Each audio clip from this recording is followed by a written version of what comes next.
confirming this promise. Thank you for once again not shying away. Thank you for standing proud in who you are, and thank you for stopping the hate. Thank you for coming. Chag Sameach, and now we do what Jews do best.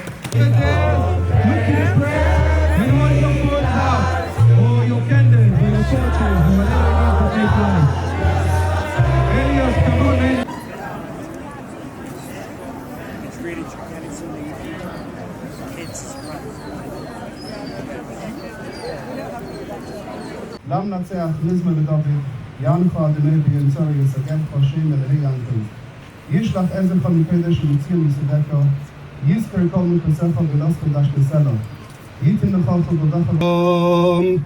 Asher kiddushanu b'mitzvah Yesov, v'tzivanu lahadlik ner Chanukah. And we know who is to blame.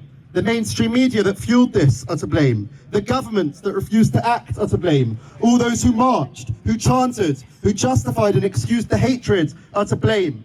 And unfortunately, all those who stayed silent, who simply ignored this are to blame. Israel on October 7th, 2023. Then Manchester on Yom Kippur this October. And now today at Bondi Beach in Australia on the first night of Hanukkah. People want to pretend that these attacks come out of nowhere, but we here tonight know that they do not. They come off the back of months and years of incitement, after hate marches, after graffiti, after threats, after chants to globalize the Intifada. They come after much of the political left blindly chose to get into bed with Islamist extremists, convincing themselves that this hatred was either fake or could be controlled, redirected, or confined to Jews alone. But history tells us otherwise. For 2 years, our streets have echoed with that chant, globalize the Intifada, and too many simply looked the other way. We were told that it was just rhetoric, just anger, just protest, and that we, the Jewish community, should stand by and ignore it. But now we know what that chant means, and we are seeing what it looks like, the murder of Jews in cold blood. And the wider world should be under no illusion that whilst they may be coming for the Jews now and first, we will certainly not be the last. Antisemitism has always been the canary in the coal mine. When it starts grasping for air, society is already in trouble. And right now, that canary is not just grasping, it's choking to death in a way that we have not seen for 80 years.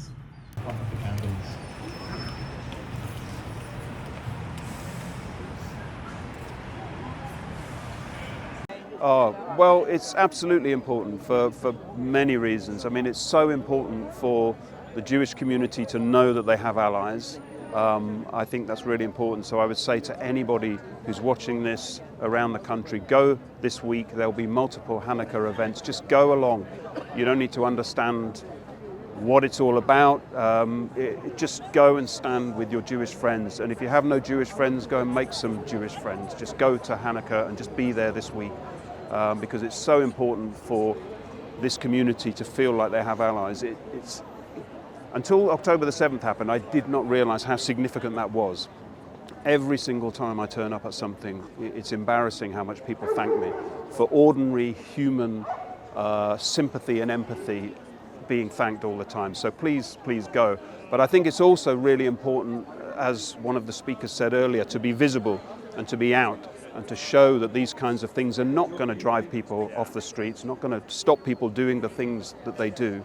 I mean, this is a family event, as you said, you know, on the beach.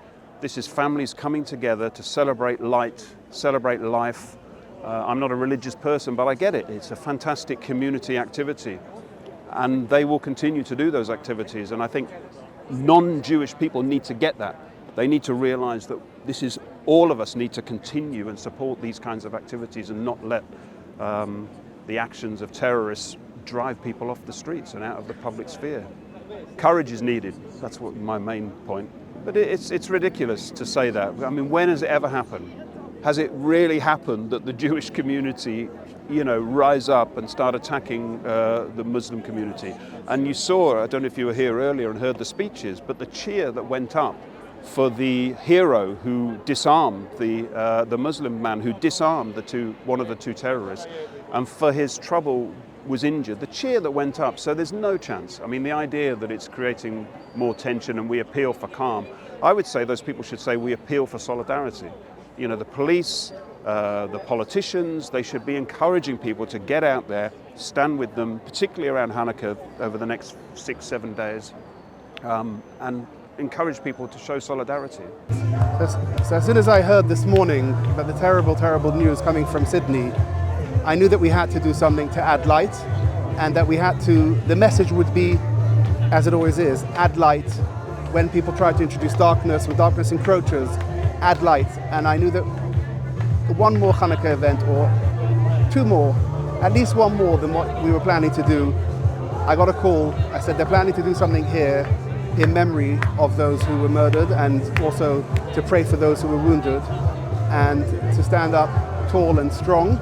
And I said we need to bring some light. We're going to light the Hanukkah menorah. That's why I'm here today, to light the candles, to encourage, and to Rabbi Eli in Sydney was a childhood friend, and he was, as I said before, he was a really, really lovely person, really kind, and he dedicated his life to spreading light. And I wanted to do something in his memory as well. I knew not what would he say, but what he did say. And what he did say previously was to add light. In fact, even today, at this event in Sydney, he normally would have been very involved, on the stage and not be able to walk around and encourage people. And today he expressed to somebody just before it started how happy he was that he delegated so that he could go around the crowd and mingle with people and uplift them, inspire them, encourage them, get them to light the Hanukkah candles, which is, as I spoke about before, Hanukkah candles, we do it specifically at night in the darkness, and specifically outside. We light up the darkness. It's a small, tiny light. Every day we increase. We're always increasing in the light. So I felt it was very important to do that, do it here where a lot of people were coming together, and to give them that message, and to give them the message of be confident, be proud, and of who we are, what we stand for, and of being ambassadors of light into the world and inspiring others to do the same. Every single human being is created in the image of God and has a divine mission and a divine purpose. And our job is to try and help others to realize this and to live by it. We bring the menorah, we light the candle, we illuminate what was the darkness, and we bring a ripple effect of fantastic light into the world, and filling the world with light, with warmth, with love, with goodness, and with godliness, and bringing redemption to the world. That's why.